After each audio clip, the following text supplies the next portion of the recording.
Salam kerajaan and shalom. Kita bertemu lagi dalam Strategic House Duden USA. Sekarang kita beribadah dalam Strategic House New Dimension bersama gereja yang tidak lazim, Unusual Church New Dimension, the Desire of All Nation USA.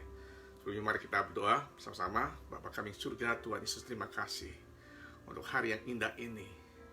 Kami mau Tuhan mendengar kebenaran firman-Mu, sehingga kebenaran firman disingkapkan, sehingga kami terus semakin dewasa, semakin disingkapkan pewahyuan daripada firman-Mu Bapa. Terima kasih.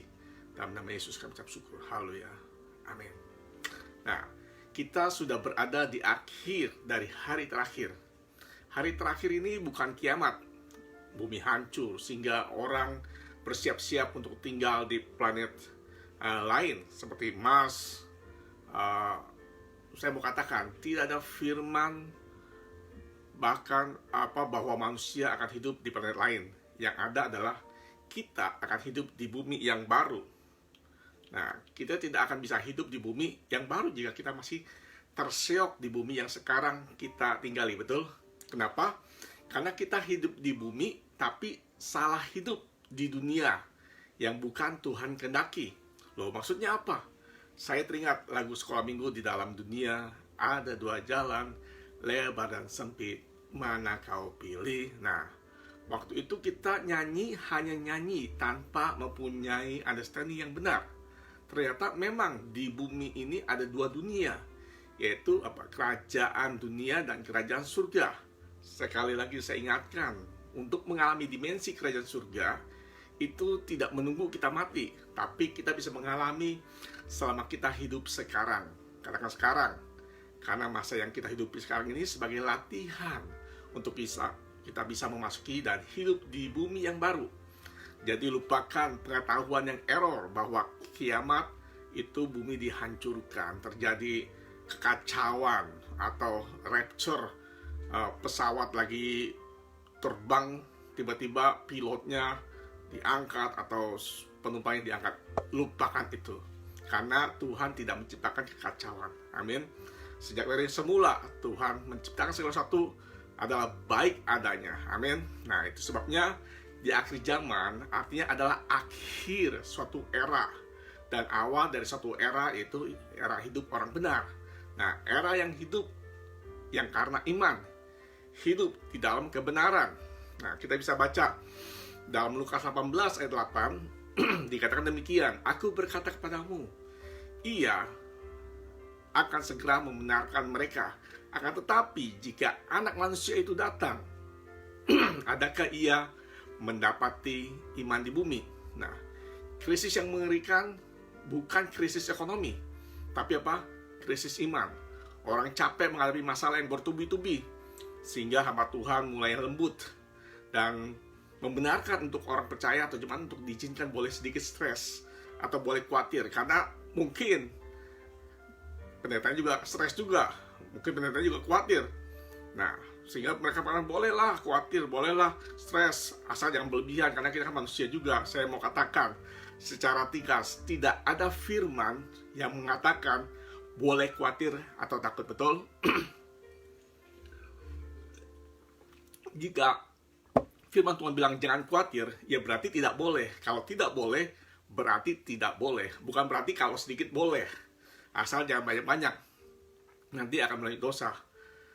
Boleh, asal jangan akeh-akeh, katanya gitu. Asal jangan terlalu banyak, jangan terlalu berlebihan. Hey, standar kebenaran jangan diturunkan. Justru pada waktu banjir datang, posisi kita harus dinaikkan. Nah, ini yang selalu diingatkan oleh Didi Mam Tatin tentang status rohani kita harus terus naik. Seperti dalam Yesaya 59 ayat 19 dari King James Version dikatakan bahwa so shall they fear the name of the Lord from the west and his glory from the rising of the sun. When the enemy shall come in like a flood, the spirit of the Lord shall lift up a standard against him.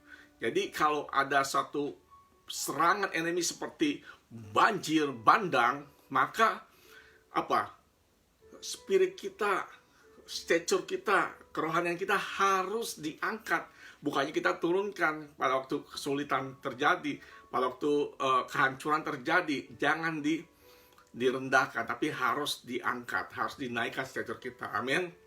Nah, ketika banjir datang, maka standar hidup kita harus dinaikkan.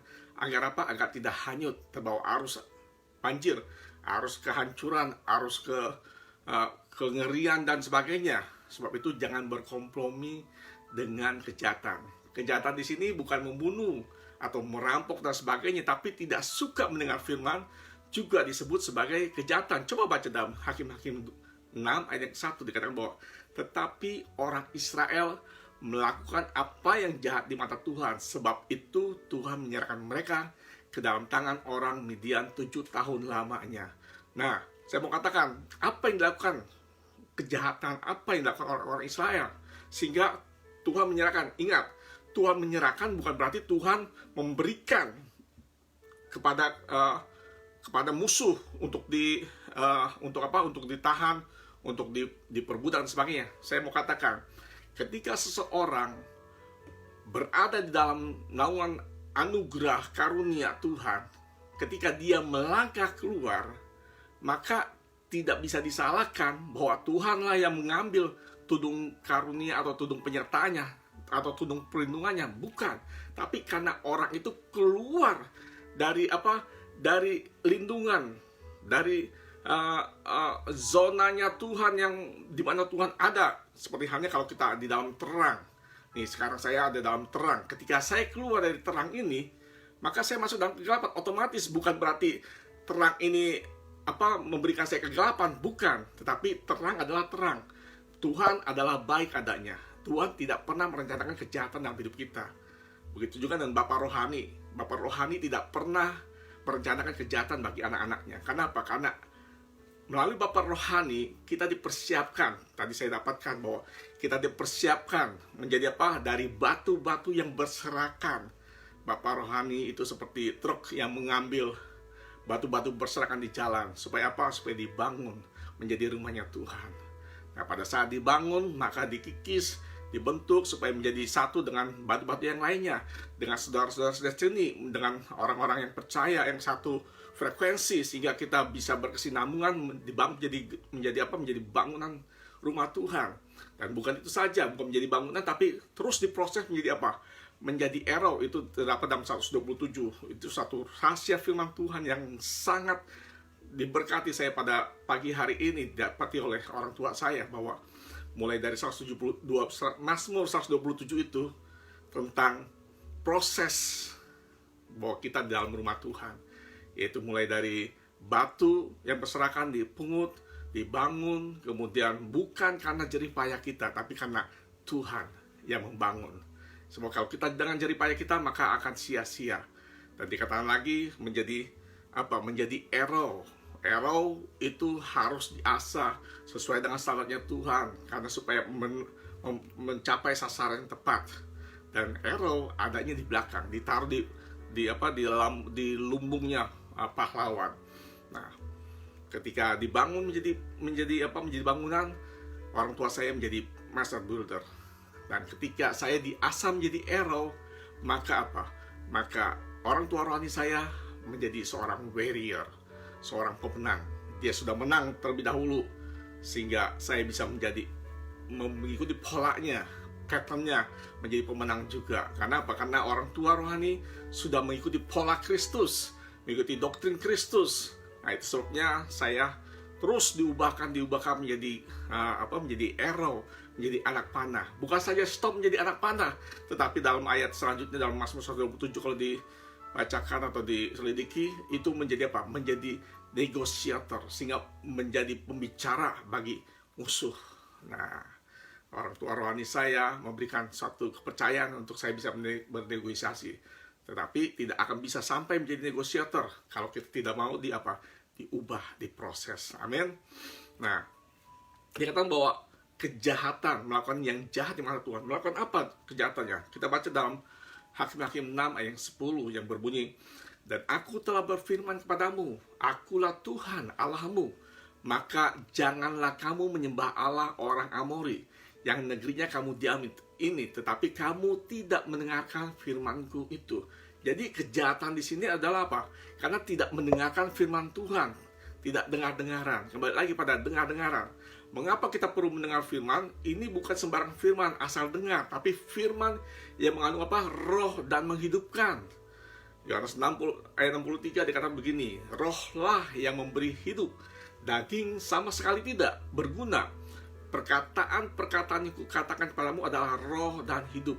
Nah, perkataan yang disampaikan oleh Tuhan, perkataan yang disampaikan oleh orangnya Tuhan, itu adalah perkataan roh dan hidup. Karena tanpa mendengar firman Kristus, kita tidak akan punya iman. Amin. Coba baca dalam Roma 10 ayat 17, dikatakan demikian.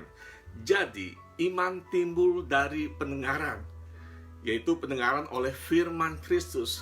Bukan firman yang sembarangan, bukan sembarang hanya dari YouTuber. Maaf, saya bukannya anti YouTuber, tapi tidak semua ayat-ayat yang disampaikan itu murni untuk memberikan kekuatan pada kita. Mungkin ketika mendengar, kita tersentuh jiwa kita. Kita merasa pada saat kita lelah, saya mau katakan, pada saat kita mendengar firman yang mengandung roh, mengimpartasi roh, bukan saja sampai di pada kepuasan, pleasure, tapi apa? Membangkitkan roh kita.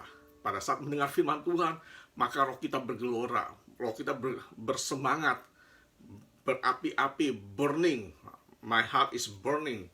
Dikatakan demikian, sama seperti yang dialami oleh murid-murid Yesus pada waktu ketika berjalan di Emmaus. Nah, demikian juga firman Tuhan. Ya, jadi ini firman Kristus. Oleh sebab itu tidak aneh Tuhan mempertanyakan apakah anak manusia datang. Ketika anak manusia datang, adakah iman di bumi? Karena apa? Karena di akhir suatu zaman akan ada yang tidak suka akan firman Kristus, tapi suka apa? Mendengar ayat-ayat yang menyegarkan. Karena firman Kristus itu menegur, itu menyatakan kesalahan, memperbaiki kelakuan, dan juga membawa orang untuk hidup dalam kebenaran tanpa kompromi. Jangan kompromi dengan segala yang membuat kita lemah atau tipu daya iblis, dengan kegelapan. Jangan malu kalau kita terang sendiri, berarti kita menjadi terang di tempat yang gelap. Kalau mampu, kalau nggak mampu, ya jangan bergaul dalam dunia gelap. Jangan mencoba menginjil di bar atau di pub karena merasa kuat. Do not waste your energy untuk sesuatu yang sia-sia atau tidak berguna. Fokus saja pada hal yang membuat roh kita kuat dan terus menjadi dewasa. Baca dalam Roma 1 ayat 16-17 dikatakan demikian. Sebab aku mempunyai keyakinan yang kokoh dalam Injil. Karena Injil adalah kekuatan Allah yang menyelamatkan setiap orang yang percaya. Pertama-tama orang Yahudi, tetapi juga orang Yunani. Sebab di dalamnya nyata kebenaran Allah yang bertolak dari iman dan memimpin kepada iman. Seperti ada tertulis, orang benar akan hidup oleh iman. Nah, sharing saya pada pagi hari ini di Amerika dan malam menjelang malam di Indonesia, terutama untuk saudara ini di Sorong, Manokwari, di Manado, di Bintuni, dan di daerah Indonesia Timur lainnya. Saya mau katakan bahwa biar orang benar akan hidup oleh iman. Sharing saya pada hari ini tentang living with faith. Orang benar akan hidup oleh iman. Hidup oleh iman. Betapa pentingnya peranan iman dalam hidup orang percaya. Bagi kita orang-orang yang diselamatkan oleh Tuhan Yesus Kristus, maka dari awal keselamatan kita sampai pada akhirnya seharusnya kita hidup oleh iman. Mengapa ada banyak orang hidupnya diwarnai dengan susah payah, bahkan berusaha dan bekerja keras sedemikian rupa, sampai ada istilah kepala jadi kaki dan kaki jadi kepala, atau jungkir balik, memeras keringat sedemikian rupa, banding tulang. Ini bukannya tulang dari Sumatera, tapi tulang beneran. Istilahnya banding tulang gitu. Tetapi hidupnya terus bingung, terus khawatir, perasaannya naik dan turun seperti roller coaster. Ada juga yang akhirnya jiwanya menjadi hampa, lelah, capek. Lalu mereka menyimpulkan bahwa hidup ini susah, serba salah, atau bertanya, apa salah saya? Atau apa yang salah yang harus diperbaiki? Ya, Didit Mantatin juga pernah bilang, yang salah ya hidup kita yang harus diperbaiki. Bukan masalahnya, tapi kita lah yang masalahnya. Hidup kita lah yang harus perbaiki, sehingga kita mempunyai standing yang benar tentang hidup kita dan menjadi wise dalam menghadapi hidup ini, sehingga hidup kita hanya seturut melakukan kehendak Bapa, yaitu benar-benar hidup oleh iman dan bergantung pada God's decree atau keputusan Bapa, maka hidup kita akan enteng dan stress free. Coba lihat dalam Efesus 6 ayat 10, dikatakan demikian, akhirnya hendaklah kamu kuat di dalam Tuhan, di dalam kekuatan kuasa-Nya. Kita bisa kuat hanya ketika kita mengandalkan Tuhan. Jika kita masih khawatir, takut, gelisah, tidak ada damai, merasa capai dan lelah, itu berarti kita masih mengandalkan kekuatan kita sendiri. Saya kasih contoh yang sangat real sekali. Kita percaya bahwa firman Tuhan, Jehovah Jireh, Tuhan mencukupkan. Tetapi pada saat kesulitan itu muncul, pada saat kekurangan itu muncul, kita tahu tentang firman itu. Dan kita apa? Khawatir, kita cemas, betul? Berarti apa? Berarti kita tidak mempercayai. Tetapi tiba-tiba ada seseorang orang kaya yang kita kenal, dia datang dan dia menawarkan sesuatu dan berkata bahwa jangan takut, saya akan memberi apa yang kamu butuhkan. Dan pada saat itu otomatis dengan sekonyong-konyong, dengan waktu yang sesingkat-singkatnya katanya, itu kita punya kecemasan, kita punya ketakutan langsung hilang. Kita menjadi lega, kita menjadi damai sejahtera, dan kita berkata bahwa Tuhan baik. Hei, saya mengatakan, itu sama halnya seperti di dalam kitab Markus yang berkata bahwa satu orang tua yang sakit, yang anaknya sakit, yang percaya bahwa aku percaya, tapi tolonglah aku yang tidak percaya. Ya, dia percaya bahwa Tuhan sanggup. Ya, dia percaya bahwa Tuhan adalah sanggup mencukupi segala kebutuhan. Tetapi dia tidak percaya bahwa Tuhan sanggup menolong dirinya. Itulah disebut dengan aku percaya tapi aku tidak percaya. Sama halnya seperti kejadian yang saya ceritakan tadi. Dia percaya bahwa Tuhan sanggup, tetapi dia tidak percaya. Karena apa? Karena Tuhan tidak menolong dia pada saat itu. Dan dia percaya pada saat ada orang yang datang menjanjikan. Berarti demikian apa? Berarti dia tidak percaya pada Tuhan sesungguhnya, tetapi dia percaya pada janji orang. Padahal kita tahu bahwa janji Tuhan tidak pernah ingkar akan janjinya. Dia adalah Allah yang setia dan perjanjiannya adalah yes dan amin, ya dan amin. Berbeda dengan manusia bisa berjanji, mungkin hanya bisa setahun, bisa 2 tahun, 3 tahun, tapi setelah itu dia akan lupa akan janjinya. Sebab itu saya mau encourage, saya ingatkan bahwa mari betul-betul kita percaya pada Tuhan. Jangan lagi kita percaya tapi tidak percaya. Amin. Nah, dikatakan bahwa hendaklah kamu kuat dalam Tuhan, dalam kekuatan kuasa-Nya. Saya mengatakan andalkan Tuhan dalam setiap aspek kehidupan kita. Dalam setiap aspek kehidupan kita, kita mengandalkan Tuhan. Sehingga pada saat kita mengandalkan Tuhan, kita akan stress free. Kita apapun boleh terjadi. So apa? Saya tadi dapat juga tentang familiar spirit. Saya sedikit kasih trailernya bahwa familiar spirit itu selalu roh yang selalu mengikuti kita. Sehingga apa? Sehingga kita tidak bertumbuh.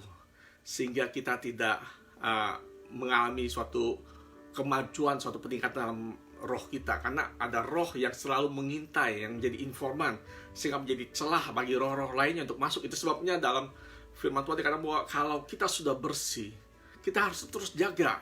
Sebab kalau tidak, kita lengah, maka roh yang tadinya mengikuti akan mulai bisa menandai kita lagi. Sehingga apa? Sehingga dia bisa mengundang 7 roh jahat lainnya dalam hidup kita.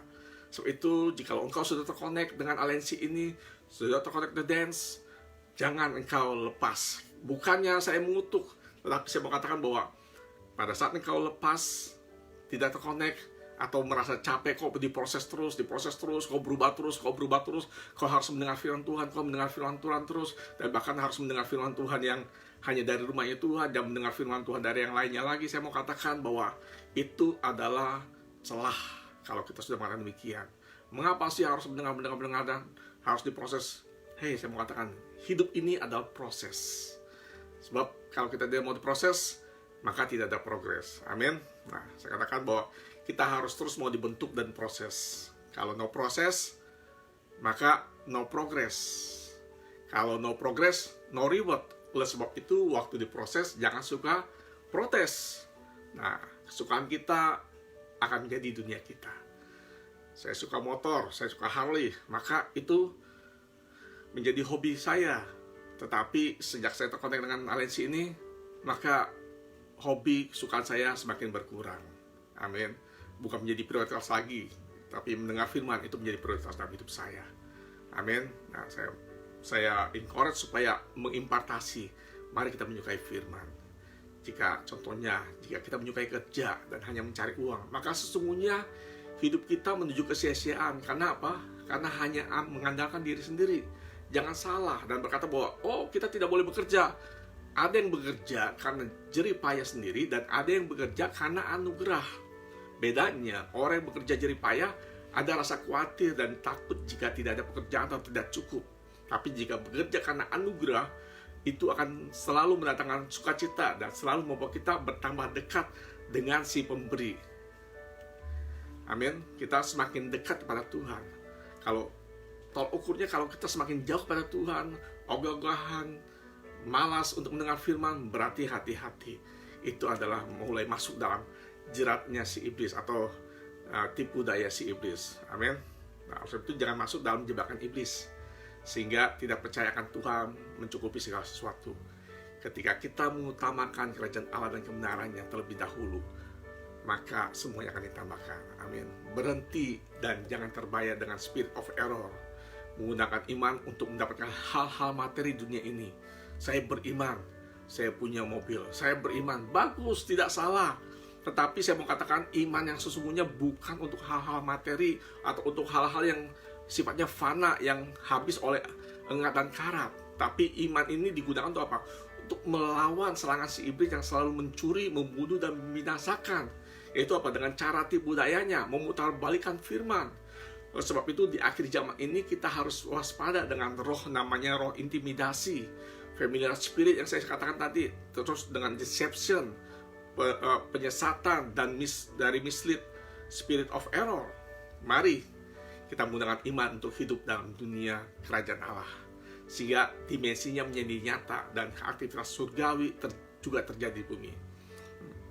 Saya teringat ada satu nyanyian lama yang berbunyi begini. Suasana sorga turunlah, suasana sorga turunlah, kami berbakti padamu. Suasana sorga turunlah. Sama, ketika saya menyanyikan lagu itu hanya bersuka cita, tapi saya tidak mempunyai understanding yang benar. Apa sih maksudnya? Atau kita berdoa bahwa biar Bapa kami di surga, dikuduskan namamu, datanglah kerajaanmu, jadilah kehendakmu di bumi seperti di surga. Kita hanya selepas cuma kata-kata, tanpa mempunyai otoritas, tanpa mempunyai makna atau understanding yang benar tentang apa sih maksudnya di bumi seperti surga, atau suasana surga turunlah. Nah, saya mau katakan, kalau kita nyanyi dengan understanding, bukan nyanyian yang melo, bukan Mam Tatin selalu nyanyikan lagu berulang kali dan sebagainya, yang melo-melo. Kalau kita menangis ketika mendengar pujian yang melo, itu tidak membangun atau tidak membangun spirit kita. Tapi pada saat kita, walaupun kita menyanyikan lagu yang sukacita, yang gembira, tapi kita bisa menangis, itu karena anugerah Tuhan. Kita menikmati pujian itu. Ketika saya menyanyikan bahwa Stay atau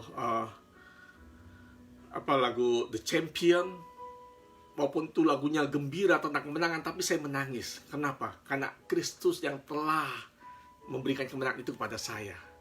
Kristus. Jadi bukannya melo-melo, seringkali ku mencoba tapi tidak berubah dan sebagainya, atau lagu-lagu melo dan sebagainya. Saya tidak salahkan lagu yang melo, tetapi mari kita robah persepsi kita pada waktu menyembah. Bukan menyembah atau menyanyikan lagu-lagu yang melo supaya kita tersentuh, supaya kita lega. Itu hanya kelegaan sementara. Tapi pada saat kita mempunyai understanding yang benar, pada waktu kita memuji Tuhan, pada waktu kita worship Him, maka kita sudah menjadi penyembah-penyembah yang benar. Penyembah yang benar bukan karena mengikuti perasaan kita. Penyembah yang benar selalu menyatukan kehendak Tuhan dengan kehendak kita.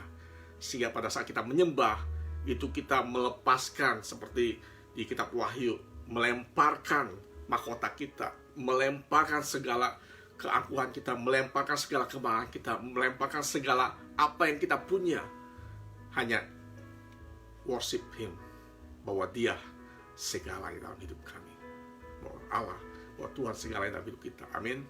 Nah, saya mengatakan bahwa iman kita harus bertumbuh, bertorak dari iman dan memimpin kepada iman, sehingga kita menjadi orang benar yang hidup karena iman. Pertumbuhan iman selalu berbanding lurus dengan pertumbuhan rohani kita, yang dikerjakan apa? Oleh Roh Kudus dan firman melalui orang tua rohani kita.